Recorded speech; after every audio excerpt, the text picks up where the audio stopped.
Bonjour à tous, bonjour le réseau, donc ravi de vous rencontrer aujourd'hui pour une nouvelle vidéo, pour un nouveau focus technique concernant l'entretien et le nettoyage du pistolet d'application. On va commencer tout d'abord par la partie nettoyage du pistolet. Donc comme je le dis souvent dans les vidéos, il y en a en fait très peu. Le principal nettoyage qu'il va y avoir sur votre pistolet d'application, donc que ce soit votre pistolet classique ou votre pistolet avec extension, on peut se servir pour des collages principalement au sol, pour travailler au sol, c'est beaucoup plus pratique. Le seul nettoyage se situe au niveau de votre buse. En fait, à force d'utilisation fréquente, il se peut qu'au bout de la buse, vous aurez un petit amas de colle et en fait qui s'enlève très facilement une fois que la colle est sèche. Donc vous pouvez ou la retirer avec votre ongle une fois que c'est sec, ou alors mettre un petit peu de diluant et avec une petite brosse l'enlever comme ceci, ou sinon si vous avez des amas de colle sur votre plan de travail ou peu importe, vous pouvez faire le contact avec la colle qui se trouve sur votre buse et la colle qui se trouve sur votre support et ça part super bien. Ensuite, ce que vous pouvez faire aussi de temps en temps, si vous voulez nettoyer la buse en profondeur, c'est la faire tremper dans un petit bocal de diluant, donc bien utiliser un bocal en verre. Donc ce que je ne vous ai pas dit au début aussi, c'est que pour le réglage, vous avez besoin uniquement d'une clé à molette qui pourra faire tous vos réglages. Donc pour défaire la buse, il faut simplement enlever cet écrou et votre buse, elle va tout de suite être disponible à faire tremper.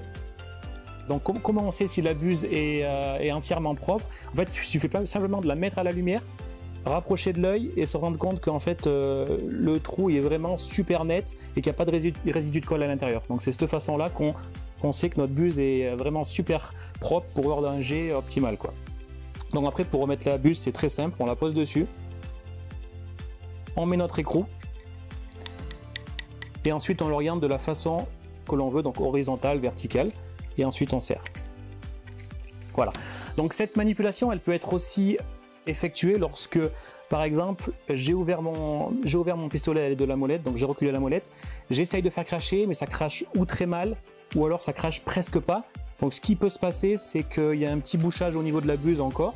Vous refaites cette manipulation, très simple, et vous faites cracher sans la buse, du coup, cette fois-ci, en enlevant votre buse, vous faites cracher directement dans un récipient. Il faut faire attention parce que ça crache assez fort. Donc vous ouvrez bien votre pistolet et vous faites cracher un petit moment. Voilà, il faut vraiment que vous obteniez cette pression pour être sûr que le problème ne vient pas du pistolet, mais en fait qui vient uniquement de votre buse. Donc voilà, c'est là qu'il faut vraiment la faire tremper dans du diluant. Donc c'est vraiment une manipulation qui peut arriver très rarement, mais si des fois ça vous arrive, c'est très simple. Donc maintenant on va parler du réglage qu'on peut retrouver. Donc parfois ce qui peut se passer, c'est que la colle va couler continuellement de cette petite buse, même si vous appuyez pas sur la gâchette. En fait le réglage il est vraiment très simple, il se trouve au niveau de ce petit écrou. Si la colle continue à couler sans appuyer sur la gâchette, ce qu'il faut faire, c'est dévisser très légèrement ce petit écrou. Donc vous pouvez le faire parfois avec votre doigt ou alors avec l'aide d'une clé à molette. Vous desserrez vraiment très légèrement, de même pas 1 cm. Voilà. Ensuite, il faut faire quand même attention puisque si vous desserrez trop, ce qui risque de se passer, c'est que la fuite va venir au niveau de cet écrou-là en fait.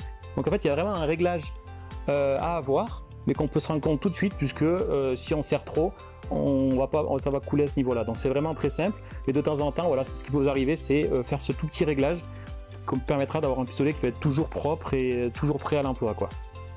Ensuite, on peut retrouver aussi parfois, lors de la première utilisation, une petite fuite au niveau du tuyau. Mais là aussi, c'est simplement que le tuyau n'est pas assez vissé. Donc ne pas hésiter à le serrer très fort à l'aide d'une clé à molette, il n'y a vraiment aucun risque. Donc vraiment serrer très fort. Et puis, le tour est joué. Donc voilà, on a fait le tour du tuto nettoyage et entretien. Comme on peut se rendre compte, c'est vraiment très facile. On n'a pas besoin de beaucoup de matériel, un peu de diluant, une petite brosse et une clé à molette. Pour faire vos collages et pour avoir toujours des collages optimales avec des jets de pulvérisation très propres. Donc je vous remercie à tous d'avoir visualisé cette vidéo jusqu'au bout et puis on se retrouve très bientôt pour un nouvel épisode.